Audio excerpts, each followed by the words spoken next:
ಒಬ್ಬ ರೈತನ ಹೊಲದಲ್ಲಿ ಇಲಿ ಮತ್ತು ಹಾವು ಇತ್ತು. ಆದರೆ ಆ ರೈತನಿಗೆ ಅದು ಗೊತ್ತಿರಲಿಲ್ಲ.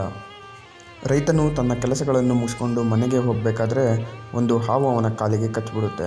ಆದರೆ ಪಕ್ಕದಲ್ಲಿ ಓಡುತ್ತಿರುವ ಇಲಿಯನ್ನು ನೋಡಿಬಿಟ್ಟು ಇಲಿನೇ ಕಚ್ಚಿರಬೇಕು ಅಂತ ಸುಮ್ಮನಾಗ್ಬಿಡುತ್ತಾನೆ. ಅದು ವಿಷವಿಲ್ಲದ ಹಾವಾಗಿದ್ದರಿಂದ ಆ ರೈತನಿಗೆ ಏನೂ ಆಗೋದಿಲ್ಲ. ಹೀಗೆ 1-2 ತಿಂಗಳು ಕಳೆಯುತ್ತದೆ. ತೋಟದಲ್ಲಿ ಕೆಲಸ ಮಾಡುತ್ತಿರುವಾಗ ಒಂದು ಇಲಿ ಅವನ ಕಾಲಿಗೆ ಕಚ್ಚಿಬಿಡುತ್ತೆ. ರೈತನು ಕೆಳಗೆ ನೋಡಿದಾಗ ಒಂದು ಹಾವು ಕಾಣಿಸ್ಬಿಡುತ್ತೆ. ಆದರೆ ಹಾವು ಅಲ್ಲಿ ಇಲಿನ ಬೇಟೆಯಾಡಲು ಬಂದಿರುತ್ತೆ. ರೈತ ತನಗೆ ಹಾವೇ ಕಚ್ಚಿತೆಂದು ಭಯ ಬಿದ್ದು ಅಲ್ಲೇ ಮೂರ್ಛೆ ತಪ್ಪಿ ಕೆಳಗೆ ಬೀಳುತ್ತಾನೆ ಮತ್ತು ಅವನು ಸಾವನ್ನಪ್ಪುತ್ತಾನೆ. ಪೋಸ್ಟ್ಮಾರ್ಟಮ್ ಮಾಡಿದಾದ್ಮೇಲೆ ಗೊತ್ತಾಗುತ್ತೆ ಅವನು ಹಾರ್ಟ್ ಅಟ್ಯಾಕ್ ಬಂದು ಸತ್ತೋಗಿರ್ತಾನೆ.